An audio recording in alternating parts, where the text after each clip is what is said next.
শোনো, তোমার বোন আছে, তোমার বোনের যেদিন বিয়ে হবে তার স্বামী ঠিকই বুঝতে পারবে সে বিয়ের আগে অন্যায়তে লিপ্ত ছিল, যেমন তুমি বুঝতে পারবা তোমার স্ত্রী অন্যায়তে লিপ্ত ছিল কিনা। ওকে, একদম শিওর না, তুমি ধারণা করবা। তুমি তো এখন বিয়ে করোনি, বুঝতেছো না? বিবাহিত পুরুষ অনেক চালাক পুরুষ, তোমার চাইতে অনেক বেশি চালাক। একজন অবিবাহিত তোমার চাইতে, একজন বিবাহিত পুরুষ তোমার চাইতে অধিক জ্ঞানী এসব বিষয়ে। এই জন্য বিবাহ করার পরে বহু মানুষ তুমি দেখবা লজ্জাবোধ করে অনেক কথা। তুমি যে গালিগালাজগুলো করো অনেক বিবাহিত ছেলে পেলে করে না, কারণ তুমি এখন অনেক কিছু জানো না, যা মুখে আছে তা বলো। ও লজ্জাবোধ করে, কারণ ও বিষয়টা জানে, যেটা শুনতে বিচ্ছিরি শোনায়, খারাপ শোনায়, লজ্জাস্কর শোনায়। তো তোমরাই তো তাদেরকে জেনায় লিপ্ত করার জন্য কোরআন শপথ নাও। ছি ছি ছি ছি ছি, জেনা করার জন্য কোরআন শপথ, এরপর হাতের রক্ষাটা জেনা করার জন্য। ওয়ালা হাওলা ওয়ালা কুওয়াতা ইল্লা বিল্লাহিল আলিয়্যিল আযীম। আরে বোনকে বলতে চাই, বোন, আপনি শুধু শারীরিক সম্পর্ককে জিনা মনে করেন, ভুলের মধ্যে আছেন আপনি। স্বামী ব্যতীত এই পৃথিবীতে কোন পুরুষ নেই যার সাথে আপনার দেখা দেওয়া কথা বলা যায়। মসজিদের ইমাম হোক আর বক্তা হোক, কারণ 2022 সালে আমার কাছে প্রশ্ন এসেছিল যে একজন ওয়াইজিনের সাথে প্রশ্ন করেছিল তালাকপ্রাপ্তা মেয়ে। এন্ড দেন প্রশ্নের সুবাদে কিছু জানার ইচ্ছে হলে ওই ওয়াজিনকে সে প্রশ্ন করতো। ওয়াজিন ছিল হাফেজে কোরআন। কি ছিল? হাফেজে কোরআন। এ উসুলায় ওই হাফেজ তার জন্য একদিন জামা কাপড় গিফট পাঠায়। এরপরে একদিন ওই হাফেজ তাকে বলে এইদিকে ওই হাফেজের ওয়াজ আছে এবং উনি জলদি আসবে, ইনি যাতে দেখা করতে আসে।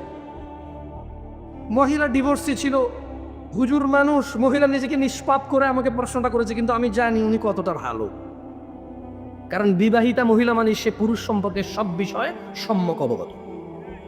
আর তালাক প্রাপ্তা মানে তো পুরুষ থেকে ধোঁকা খাওয়া বা জুলমের শিকার হওয়া মহিলা, অথবা সে পুরুষকে জুলুম করেছে বা পুরুষ তাকে জুলুম করেছে। আদারওয়াইজ তালাক কেন হবে?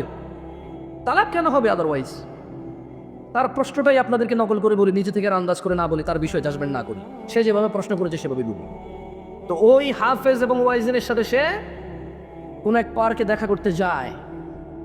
যাওয়ার পরে ওই হাফেজ তার স্পর্শকতার স্থানে হঠাৎ করে স্পর্শ করে এবং সে বিব্রতকর পরিস্থিতি হয়ে ওখান থেকে সে চলে আসে। এখন সে আমাকে প্রশ্ন করেছে এটা একজন ওয়াইজিন এবং হাফেজের কতটুকু জায়েজ আছে।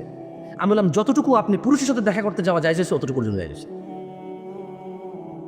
আমি ভুল জবাব দিছি? আপনি ওর সাথে দেখা করতে যাবেন এটা যতটুকু জায়েজ ছিল, আপনি পর পুরুষ থেকে জামা কাপড় হাতিয়ে নেওয়া যতটুকু জায়েজ ছিল অতটুকুই জায়েজ ছিল। আর আপনি যদি বলেন যে ও অন্যায় করেছে, হারাম, তো জেনে রাখুন গুনাহ হুজুর, মোল্লা, মুন্সি, মুফতি, কারি, মুহাদ্দিস এবং মুসলমান এভাবে আলাদা করে হয় না। গুনাহ আল্লাহ যা করেছে, বাবা আদম আলাইহিস সালাম থেকে যে যে নবী রাসূল ছিল, যার জন্য যে বিধান ছিল, তা ওই উম্মতের সবার জন্য সমান ছিল।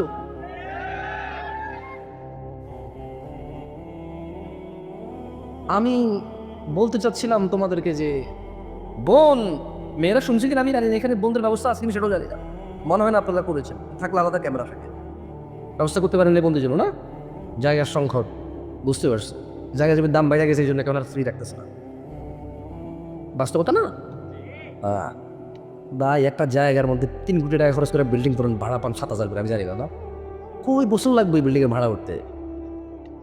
কাজ করে কিছু মনে কিছু করেন না। কয় 3 কোটি 4 কোটি টাকা দিয়ে জায়গা কিনা, আরো 3 কোটি 4 কোটি টাকা দিয়ে বিল্ডিং তোলে, 8 কোটি টাকা ভাড়া পায় পুরো বিল্ডিং থেকে মাসে 60,000 টাকা। কই বছর লাগবে এই 8 কোটি টাকা উঠতে ভাই?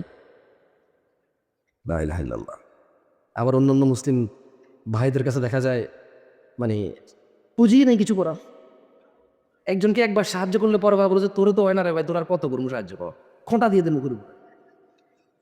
ওয়াল্লাহ মুখের উপর খোঁটা দেয়, কিন্তু সে যে টাকা সাহায্য করছে ওই টাকা, ওকে যা টাকা সাহায্য করছে যে কিছু কইরা খা, এর চেয়ে বেশি টাকা সে মাসে সিগারেট খায়, কিন্তু ওরই সাহায্য করে খোঁটা দিয়ে দেয়।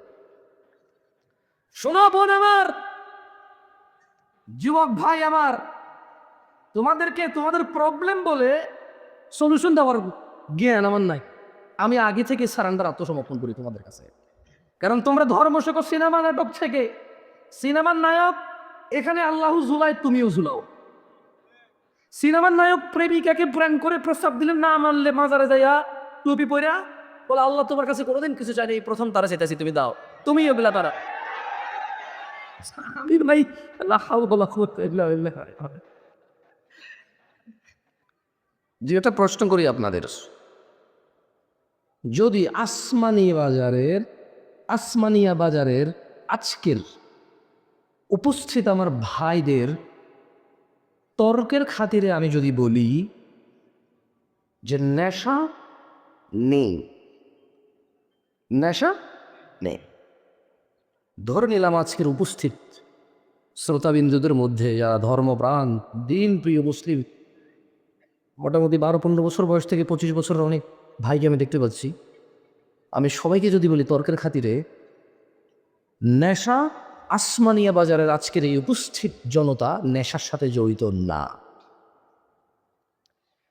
2, জেনার সাথে জড়িত না। 3, হারাম রুজি রোজগারের সাথে জড়িত না। 4, এখানকার কেউ বেনামাজি না। এবার আপনি এর দোষ বের করে দেখেন আমাকে। নাই, জেনা এরা করে না, নেশা এরা করে না, হারাম রুজি রোজগার উপার্জন করে না এরা।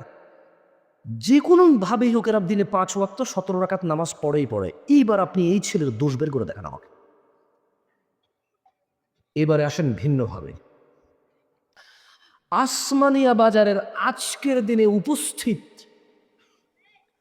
15 থেকে 35 বছরের যুবক জেনার সাথে লিপ্ত কতজন? 80 জন প্লাস। কেমন বলছি? বাকি 20 জন শর্মিলা, ইচ্ছা আছে, উপায় নাই, টাকা কম, পয়সা কম, যারা পছন্দ করে সে তারা পছন্দ করে না, অসুস্থ, হাত ভেঙে গেছে, পা ভেঙে গেছে। আসমানিয়া বাজারের যুবক ও যুবতীদের বলতে চাই,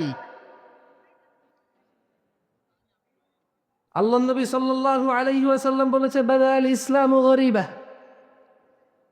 ইসলামের সূচনা হয়েছে অপরিচিত অবস্থায়, ওয়া সায়াউদু কামা গরিবা, এবং অচিরেই, খুব শীঘ্রই, অনেক জলদি ইসলাম অপরিচিত অবস্থায় চলে যাবে। আপনি বলতে পারেন কিভাবে ইসলাম অপরিচিত অবস্থায় যাবে? কোনো আইডিয়া আছে আপনার? আল্লাহকে আপনি চিনেন, মুহাম্মদ সাল্লাল্লাহু আলাইহি সাল্লামের নাম জানেন, ওনার নাম আসলে কেউ সাল্লাল্লাহু আলাইহি সাল্লাম বলেন, কেউ